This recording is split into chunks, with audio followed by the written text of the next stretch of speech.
नमस्कार दोस्तों, आप सभी का स्वागत है देवेंद्र क्लासेस यूट्यूब चैनल में। उम्मीद है कि आप मस्त और स्वस्थ होंगे। टॉपिक हमारा घटना चक्र सीरीज का है और घटना चक्र सीरीज में जैसा कि आपको पता है जो हम पढ़ा रहे हैं वो क्या पढ़ा रहे हैं सुदामा? गागर में सागर। इसका अर्थ होता है कि जो बहुत बड़ा टॉपिक है, जो विस्तार में टॉपिक लिखा हुआ है जीएस की जीके की किताबों में, उसका आपको हम एक तरीके से निचोड़ दे रहे हैं इस क्लास के माध्यम से, है ना। अगर आपको डिटेल में नहीं पढ़ना है, विस्तार से जीएस नहीं पढ़नी है, तो आप इन क्लासों को देख सकते हैं, इनसे भी नोट्स बनाइए और कहीं हद तक या बहुत हद तक आपका टॉपिक क्लियर हो जाएगा। जैसे कि जैन धर्म है आज का टॉपिक, तो जैन धर्म के विषय में चर्चा करेंगे और ज़्यादा से ज़्यादा दोस्तों के और मित्रों के साथ क्लास को शेयर करें और लाइक करना ना भूलें।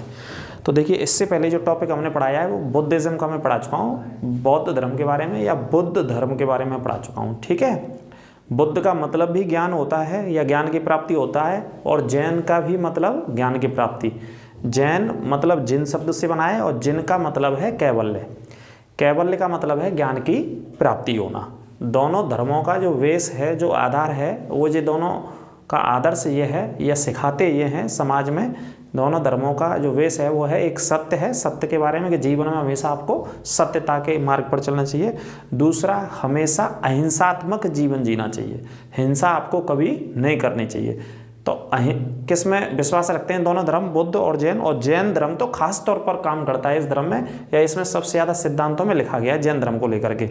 किसके बारे में? अहिंसा के बारे में। जैसे कि अगर गांधी जी को आपने पढ़ा होगा तो गांधी जी के विषय में भी हम यही पढ़ते हैं कि गांधी जी ने जब देश की आज़ादी की लड़ाई लड़ी, बहुत सारे आंदोलन किए, बहुत सारे अनशन किए महात्मा गांधी जी ने।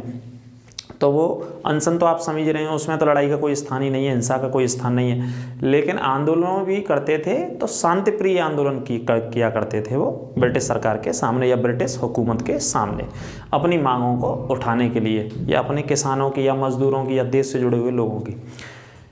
उसी का अगर एक तरीके से मैं बात करूं तो जो जैन धर्म का अर्थ है या जैन धर्म के बारे में जो चीज़ है वो मुख्य क्या है, किस चीज़ पर विशेष बल दिया है जैन धर्म में, किस चीज़ पर दिया है? अहिंसा पर। हिंसा आपको किसी के साथ नहीं करनी चाहिए, चाहे जीव हो, जीव की मैं बात कर रहा हूं तो पृथ्वी पर रहने वाले जितने भी जीव हैं, है ना, उनमें जानवरों की भी मैं बात कर रहा हूँ और पुरुषों की भी मैं बात कर रहा हूँ, किसी भी जीव के साथ हिंसा नहीं करनी चाहिए। तो जैन धर्म का सबसे बड़ा मत है। तो देखिए, अंत तक बने रहेंगे मेरे क्लास में। आपको मैं घटना चक्र का ये पार्ट है, हमारा सीरीज जो चल रही है वो कौन सी है? घटना चक्र सीरीज। बहुत सारे क्वेश्चंस जो इस धर्म से पूछे गए वो देखिए। तो सबसे पहला पॉइंट है जैन धर्म के संस्थापक। प्रश्न है, जैन धर्म की स्थापना करने वाले संस्थापक कौन थे, या स्थापित करने वाले इस धर्म को कौन थे, या इस धर्म को लाने वाले कौन थे? कैसे भी प्रश्न पूछा जा सकता है। तो उत्तर देना है ऋषभ देव। ऋषभ देव थे और ये जैन धर्म के पहले तीर्थंकर थे। देखो, जैन धर्म में एक शब्द मिलेगा आपको बार बार, तीर्थंकर। कौन सा मिलेगा? तीर्थंकर। तीर्थंकर का मतलब है हमारी अपनी भाषा में भगवान। जैसे हम कहते हैं ना कि हम भगवान जी की पूजा करने जा रहे हैं, तो जैन धर्म में वो लोग क्या बोलते हैं? अपने गुरुओं को तीर्थंकर बोलते हैं। ठीक है, जैसे हम साधु, सन्यासी, महात्मा बोलते हैं, ऐसे ही जैन धर्म में क्या बोला जाता है? तीर्थंकर बोला जाता है ना। तो जैन धर्म में टोटल या कुल कितने तीर्थंकर हुए? 24। इस पॉइंट को भी नोट कर लेना। जैन धर्म में कितने तीर्थंकर हुए भाई साहब? 24 तीर्थंकर हुए। तो जो 24 में थे, जो अंतिम थे, उनका नाम था महावीर स्वामी। 24 में, जिनका जन्म बिहार में हुआ था, कुंडग्राम वैशाली में, और मृत्यु पावापुरी में। मृत्यु भी बिहार में ही हुई थी, पावापुरी में। ठीक है। और पहले कौन थे? पहले आपके सामने है उत्तर, ऋषभ देव। नोट करते चलना, प्रश्न नहीं छूटेगा, एक एक कंठस्थ कर लेना। ठीक है। बौद्ध धर्म की जो वीडियो है उसे भी पढ़ लेना, बौद्ध धर्म को, और ये जैन धर्म का सेकंड पार्ट आपको चल रहा है। ठीक है, घटना चक्र। अब देखिए, जैन धर्म में कुल कितने तीर्थंकर हुए? 24। ठीक है। 23 में भगवान, देखो मैंने जैसे बताया था, भगवान भी कह सकते हो आप, और क्या बोल सकते हो? तीर्थंकर बोल सकते हो। 23वें नंबर के जो तीर्थंकर थे या जो भगवान थे वो कौन थे? पारसनाथ, या क्या बोलते हैं? पार्श्वनाथ। ठीक है, ये भी नाम लिखा मिलेगा। और इन्हीं के नाम पर जो 23वें स्थान के तीर्थंकर थे जैन धर्म में, इन्हीं के नाम पर एक पर्वत है और उस पर्वत का नाम है पारसनाथ। पारसनाथ की चोटी। आप भूगोल में पढ़ेंगे नहीं तो पारसनाथ की चोटी मिलेगी आपको, और जो कौन से राज्य में मिलेगी? झारखंड में। झारखंड राज्य की सबसे ऊंची चोटी का नाम है पारसनाथ। ठीक है। तो पारसनाथ किन के नाम पर पड़ा हुआ है? नाम पारसनाथ पड़ा हुआ है जैन धर्म के 23वें तीर्थंकर, क्योंकि इन्होंने यहाँ पर अपनी तपस्या या तपोबल किया था। कौन से स्थान पर? पारसनाथ। ठीक है, इन्हीं के नाम पर। अब इनका जन्म कहाँ पे हुआ था? जन्म हुआ था उत्तर प्रदेश के वाराणसी में। पूछे गए प्रश्न है, बहुत मोस्ट इंपोर्टेंट प्रश्न है, एक एक प्रश्न को छाप लेना आप मेरे साथ साथ। कोई दिक्कत समस्या तो कमेंट करके पूछ सकते हैं, ठीक है। तो ये पॉइंट क्लियर। अब देखो कुछ तीर्थंकर के नाम है जो कि एग्जाम में बार बार रिपीट हुए हैं, और उनके प्रतीक चिन्ह या प्रतिमा लक्षण, कौन से व्यक्ति को या कौन से भगवान को कौन से प्रतिमा के साथ जोड़ा गया है या प्रतीक के साथ जोड़ा गया है। यहाँ पे क्या लिख सकते हो? कोई प्रतीक कुछ ना कुछ उनके जीवन से संबंधित बताए गए हैं। बुद्धिज्म हो चाहे जैन धर्म हो, क्योंकि बुद्धिज्म में तो सिर्फ बौद्ध धर्म की बात करते हैं, महात्मा बुद्ध की बात करते हैं। यहाँ पर 24 लोगों की बात है। कितने लोगों की बात है? 24 लोगों की। तो देखो, एक भगवान आदिनाथ थे, भगवान लगा सकते हैं या तीर्थंकर इनके नाम के सामने है ना, तीर्थंकर आदिनाथ का जो प्रतीक चिन्ह बताया है वो किससे बताया? वृषभ। वृषभ बोले तो बैल। इनका जो प्रतीक चिन्ह है, इनके जीवन से जुड़ा हुआ जो प्रतीक चिन्ह है आदिनाथ भगवान से, वो कौन सा है? बैल। लेकिन ऑप्शन में क्या मिलेगा आपको? वृषभ। वृषभ भी बोलते हैं, ठीक है। मल्लीनाथ का किससे संबंध बताया? जल कलश से। जो जल से भरा हुआ क्या होता है? कलश होता है, जल कलश। और मल्लीनाथ के विषय में एक और पढ़ लेना, एकमात्र महिला तीर्थंकर। जैन धर्म में टोटल कितने तीर्थंकर हैं? 24 में से सिर्फ एकमात्र महिला जो तीर्थंकर का नाम मिलेगा वो मिलेगा आपको मल्लीनाथ। तीसरा, पार्श्वनाथ का संबंध किससे बताया है? सर्प से। प्रतीक चिन्ह इनका सर्प बताया है। संभवनाथ का प्रतीक चिन्ह अश्व। अश्व बोले तो घोड़ा, और तत्सम शब्द क्या होगा? उसका घोटक, और तद्भव शब्द क्या हो जाएगा? घोड़ा हो जाएगा। ये हिंदी पढ़ा के तत्सम और तद्भव और आ जाते हैं, ठीक है भैया, आप भी पढ़ते चलना। महावीर स्वामी जो 24वें स्थान के, कौन से स्थान के? 24वें अंतिम स्थान के। इनका प्रतीक चिन्ह क्या है? सिंह। इसको पढ़ते चलिएगा, ठीक है। शांतिनाथ का क्या है? हिरण है भाई साहब। तो ये प्रश्न पूछे गए। महावीर स्वामी के बचपन का नाम क्या था? वर्धमान था। महावीर स्वामी के बचपन का नाम वर्धमान था, और महात्मा बुद्ध के बचपन का नाम सिद्धार्थ था। इनके बचपन के नाम आपको पढ़ लेने हैं बहुत अच्छे से, ठीक है। देखिए भैया, आप भी देखते चलो, आर्कस नहीं क्लास में। महावीर स्वामी जी के पिता का नाम सिद्धार्थ और माता जी का नाम त्रिशला था। आप भी अच्छे से ऐसे लिखते चलना। महावीर स्वामी के जो पिता थे उनका नाम था सिद्धार्थ और माता का नाम त्रिशला। माता का जो कुल था वो लिच्छवी कुल था। ये कुल भी पूछे गए एग्जाम में। महावीर स्वामी की माता कौन से कुल से आती थी या कौन से कुल की रहने वाली थी? तो लिच्छवी कुल। ये कहाँ पड़ता है? वैशाली में पड़ता है, बिहार में ही। और सिद्धार्थ जो महावीर स्वामी के पिताजी थे, ये कौन थे? पिता। इनका कौन सा वंश था? इक्ष्वाकु वंश था। कौन सा वंश था? इक्ष्वाकु। ये भी कहाँ पे था? बिहार के अंतर्गत ही, ठीक है। अगर आपसे पिताजी का वंश पूछा जाएगा तो उत्तर देंगे इक्ष्वाकु वंश के थे, और माता थी उनकी लिच्छवी वंश की। तो माता और पिता का एक पुत्र जन्म लेता है, और पुत्र का नाम है महावीर स्वामी, जो कि कौन से नंबर के बने? जैन धर्म में 24वें स्थान के आते हैं, ठीक है। एक एक पॉइंट अच्छे से नोट कर लीजिएगा। आगे बात करते हैं। महावीर स्वामी का जन्म 24वें स्थान के थे। महावीर स्वामी का जन्म कहाँ पे हुआ? कुंडलपुर। कुंडलपुर कहाँ? वैशाली में। और वैशाली कहाँ है भाई साहब? बिहार में, है ना। नोट करते चलो, क्वेश्चन नहीं छूटने देंगे एक भी। इनका जन्म हुआ ईसा पूर्व से 599 वर्ष पहले। ईसा पूर्व से 599 है ना, बीसी में ही पढ़ते हैं, मतलब 599 बीसी ऐसे पढ़ सकते हो। 599 ईसा पूर्व या बीसी में जन्म हुआ था, ठीक है। दूसरा पॉइंट, महावीर स्वामी को जो ज्ञान की प्राप्ति हुई थी वो कौन सी नदी के तट पर? ऋजुपालिका नदी के तट पर ज्ञान की प्राप्ति हुई थी। कौन सी नदी बहती थी? ऋजुपालिका नदी, ठीक है। आगे बात करते हैं। महावीर स्वामी की जो मृत्यु हुई थी वो कहाँ पे हुई थी? पावापुरी में। 468 बीसी में पावापुरी बिहार में मृत्यु हो गई थी महावीर स्वामी की। कौन से स्थान पर? पावापुरी में। यही ऑप्शंस आते हैं। घटना चक्र का मतलब है बेटा ये पूछे गए प्रश्न सिर्फ, है ना। इसमें कोई इफ एंड बट नहीं कर सकते हम, इधर से उधर से कहीं से किताब से रामायण से नहीं लिखे। जो वो प्रश्न आपके सामने जो एग्जाम्स में पूछ रखे हैं बार बार बहुत सारे एग्जाम्स में, अलग अलग एग्जाम्स में, ठीक है। तो सभी को बहुत अच्छे से नोट कर लो आप। जैन धर्म में पूर्ण ज्ञान का मतलब, पूर्ण ज्ञान, जैसे आपको ज्ञान की प्राप्ति हो गई तो जैन धर्म में क्या बोलते हैं? उसे कैवल्य बोलते हैं। कैवल्य शब्द का उल्लेख किया गया। कैवल्य का मतलब है पूर्ण ज्ञान की प्राप्ति। और जैन धर्म में कितने सिद्धांत रखें? 3 सिद्धांत। इन तीनों सिद्धांतों को क्या बोलते हैं? त्रिरत्न सिद्धांत बोलते हैं। त्रिरत्न सिद्धांत। धारण लिखा है, ये होता है यहाँ पे आचरण, व्यक्ति का आचरण और चरित्र और ज्ञान, इन तीनों को मिलाकर के बोलते हैं 3 रत्न, है ना। आचरण आपका कैसा होना चाहिए? चरित्र व्यक्ति का, और व्यक्ति का ज्ञान, इन तीनों का उल्लेख है। इन तीनों को ही बोलते हैं जैन धर्म में तीन रत्न या त्रिरत्न सिद्धांत। और जैन धर्म में ये सिद्धांत अलग अलग दे रखे हैं, जैसे अणुव्रत सिद्धांत का संबंध किससे? जैन धर्म से।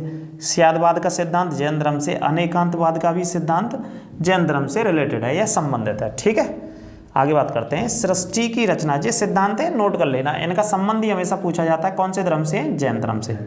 सृष्टि की रचना कैसे हुई? तो सार्वभौमिक विधान से हुई, ऐसा जैन धर्म मानता है। प्रश्न पूछ लिया जाता है कि भाई पृथ्वी कैसे बनी, सृष्टि कैसे बनी, तो जैन धर्म भी उसी चीज़ को कहता है जो हमारे ग्रंथ कहते हैं, जैसे श्रीमद् भागवत गीता हो, श्रीमद् रामायण महापुराण हो, तो उन ग्रंथों में लिखा हुआ सार्वभौमिक का मतलब जैसे नेचुरल तौर पर प्रकृति का विकास हुआ, जैसे बनी है पृथ्वी, उसी हिसाब से मानता है जैन धर्म भी। ठीक है, जैन धर्म का आधार क्या है? जैन धर्म का आधार है अहिंसा। अहिंसा को रट लेना, जैन धर्म हमेशा अहिंसा पे कार्य करता है। आगे प्रारंभिक जैन ग्रंथ जो लिखे गए वो कौन सी भाषा में? अर्धमागधी भाषा में लिखे गए। इस भाषा को याद रख लेना, अर्धमागधी भाषा में, है ना। और कुछ आपको कौन सी भाषा मिलेगी? प्राकृत भाषा भी मिलेगी कई बार जैन ग्रंथों को पढ़ने में। संवेद शिखर का संबंध किससे? पार्श्वनाथ भगवान से। और संवेद शिखर कौन से राज्य में स्थित है? झारखंड में, है ना। सबसे ऊंची चोटी वही वाला जो पारसनाथ है, वो संवेद शिखर पर ही है। इसी पर्वत पर तपस्या की थी किसने? पार्श्वनाथ भगवान ने, जो कि 23वें स्थान के भगवान है। कौन से नंबर के? 23वें स्थान के। अब कुछ साहित्य जैन धर्म में जो साहित्य लिखे गए हैं, तो देखिए क्या क्या नाम है। आचारांग सूत्र है एक साहित्य का नाम, सूत्र कृतांग है, और बृहत कल्प सूत्र है। ये कल्प सूत्र के नाम से पूछ लिया जाता है, कई बार आप पेपरों में देखोगे तो, है ना। आगे का नाम आयचन है, लेकिन पीछे वाला कल्प सूत्र के नाम से कई बार पूछा गया है कि कल्प सूत्र का संबंध बताइए। जैन धर्म से है, जैन धर्म का साहित्य है। ठीक है, नोट कर लीजिएगा। महावीर स्वामी के जो प्रथम शिष्य हुए जैन धर्म में, उनका नाम था जमाली। सबसे पहले शिष्य जिन्होंने जैन धर्म की शिक्षा ली या दीक्षा ली, आप पढ़ सकते हो। महावीर स्वामी की मृत्यु के बाद जैन धर्म 2 हिस्सों में बट गया। कितने हिस्सों में बट गया? 2 हिस्सों में बट गया। ठीक है, और 2 हिस्से ये आपके सामने हैं। एक शाखा का नाम श्वेतांबर संप्रदाय, और श्वेतांबर संप्रदाय के संस्थापक कौन थे? स्थूलभद्र थे। कौन थे? स्थूलभद्र। ठीक है, और श्वेतांबर का मतलब सफ़ेद वस्त्र पहनने वाले। श्वेत मतलब सफ़ेद। जे हमेशा आपको जब भी मिलेंगे इस धर्म को मानने वाले, वो कैसे वस्त्रों में मिलेंगे? सफ़ेद वस्त्रों में मिलेंगे आपको, है ना। श्वेत वस्त्र पहनने वाले लोगों को क्या बोला गया? श्वेतांबर संप्रदाय। जैन धर्म के ही होते हैं, और इनकी स्थापना करने वाले थे स्थूलभद्र। दूसरे थे दिगंबर। दिगंबर का मतलब नग्न अवस्था में रहते हैं। अभी भी आप बहुत सारी वीडियो देखते होंगे, जैन धर्म को मानने वाले दिगंबर शाखा के जो लोग हैं वो नग्न अवस्था में रहते हैं। ठीक है, बिना कपड़ों के रहते हैं, बिना वस्त्रों के रहते हैं। तो ऐसी शाखा को क्या बोलते हैं? दिगंबर संप्रदाय। तो दिगंबर संप्रदाय को किसने बनाया? संस्थापक कौन थे? भद्रबाहु।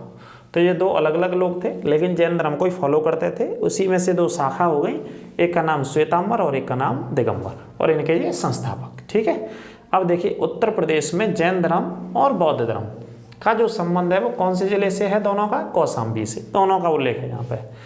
अगला है कर्नाटक के श्रवणबेलगोला में कितनी फीट ऊंची है? 57 फीट ऊंची बाहुबली की प्रतिमा का निर्माण किसने कराया? चामुंड राय नामक शासक ने।